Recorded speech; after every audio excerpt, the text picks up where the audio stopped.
Setelah ditetapkan sebagai tersangka dan juga resmi ditahan oleh pihak kepolisian, Polda Lampung kini tersangka tindak kekerasan seksual terhadap anak di bawah umur berinisial DA tengah dalam proses penyidikan polisi. Tersangka DA ditahan di Polda Lampung sejak Sabtu 11 Juli lalu. Tersangka mengaku pada tim penyidik dia memang pernah bermalam di kediaman korban atas izin pihak keluarga. Saat ini polisi masih mendalami kasus ini dan akan melakukan pengembangan jika ditemukan adanya indikasi pelaku dan korban lain dalam kasus ini. Tersangka merupakan petugas di Rumah Aman Anak dan Perempuan Lampung Timur. DA diduga memperkosa anak yang menjadi korban perkosaan. Nanti dari hasil pemeriksaan ini kita kembangkan.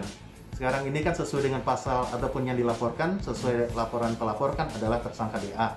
Nah, ini sekarang sudah kita dapat, tidak tertutup kemungkinan dari hasil pemeriksaan, apabila ada kita kembangkan lagi.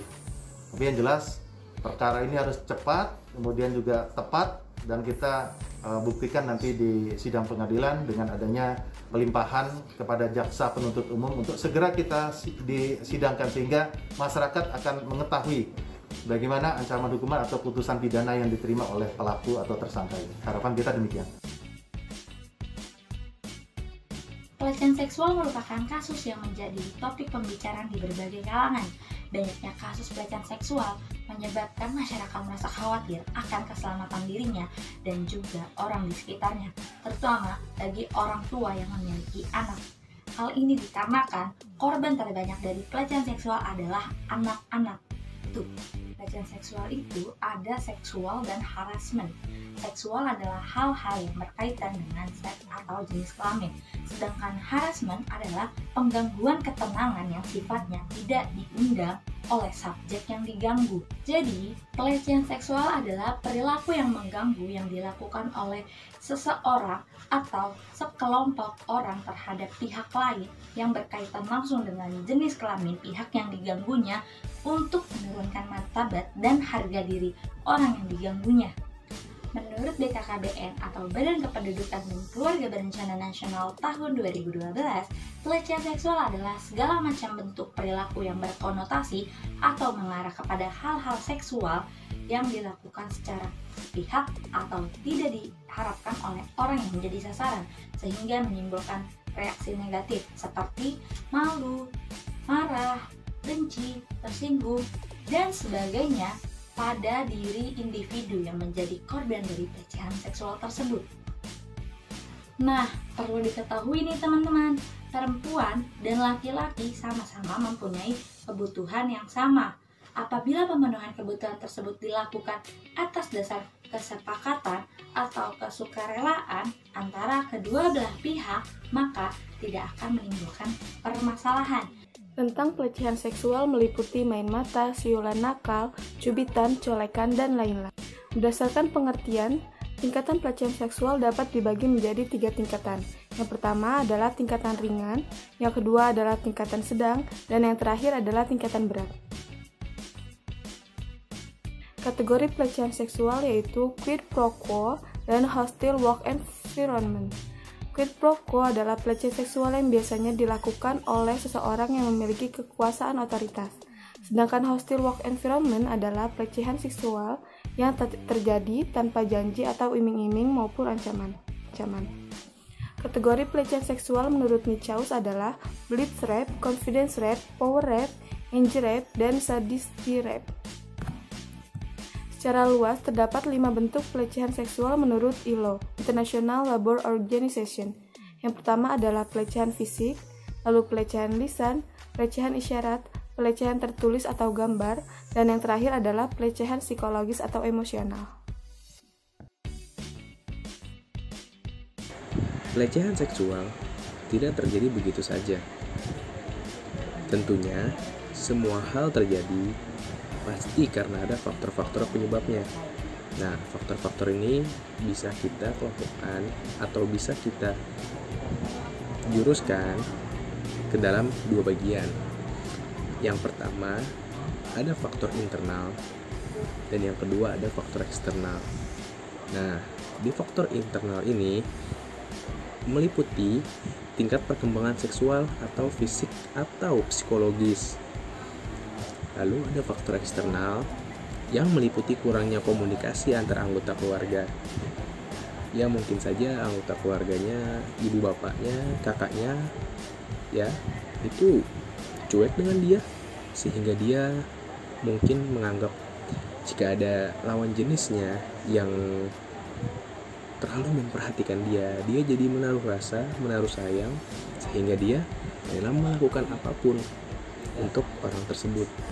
Nah, dalam faktor sudut pandang pelaku ini, penyebab pelecehan seksual yang biasanya dilakukan oleh seseorang pelaku karena memiliki kekuasaan atau kekuatan terhadap korbannya dengan disertai iming-iming pekerjaan atau kenaikan penghasilan atau iming-iming yang lain.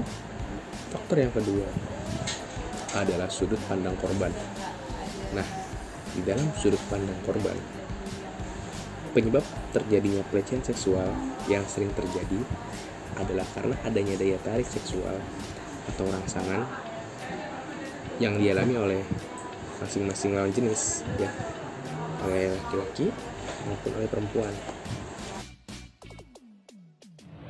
Dan selanjutnya dampak pelecehan seksual yang terjadi pada korban, yaitu dampaknya adalah psikologis, mengalami stres, depresi, kecemasan, panik, bahkan keinginan bunuh diri, dan gangguan klinis lainnya. Yang kedua itu fisik, bisa saja tertular IMS atau infeksi menular seksual. Lalu hak-hak korban pelecehan seksual. Yang pertama itu memperoleh perlindungan atas keamanan pribadi, keluarga, harta bendanya, serta bebas dari ancaman yang berkenan yang akan, sedang, atau telah diberikan. Terdapat undang-undang yang mengatur tentang pelecehan seksual. Di antaranya Undang-Undang Nomor 7 Tahun 1984 tentang ratifikasi Konvensi tentang penghapusan segala bentuk diskriminasi terhadap perempuan.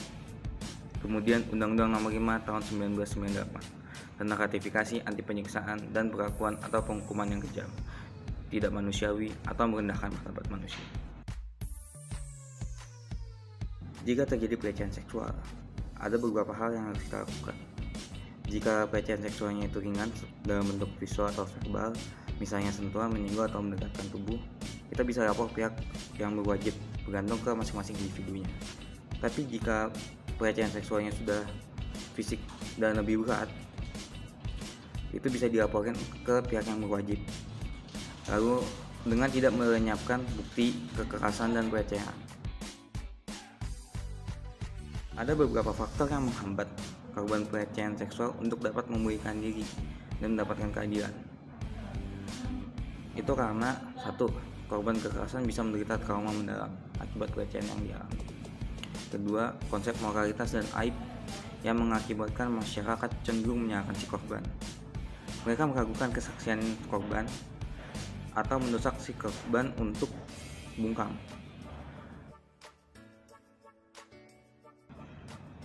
Untuk mencegah dan menangani pelecehan seksual, kita harus membangun pemahaman tentang pelecehan seksual itu sendiri. Kemudian jangan tinggal diam kalau mengetahui adanya tindak pelecehan seksual. Kita harus segera melaporkan pada pihak yang berwajib. 6. Berikan informasi tentang pelecehan seksual kepada anggota keluarga, teman, tetangga, rekan kerja, atau lainnya.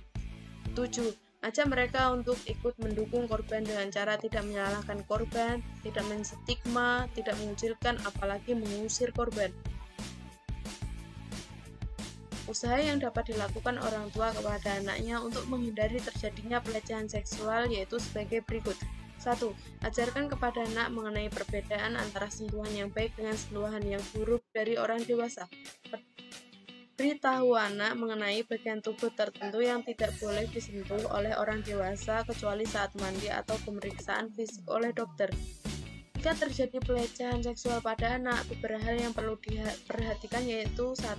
Ciptakan kondisi sehingga anak merasa leluasa dalam menceritakan tentang bagaimana tubuhnya dan menggambarkan kejadiannya dengan akurat. Tindakan yang dapat dilakukan untuk menangani korban pelecehan seksual yaitu ada 3.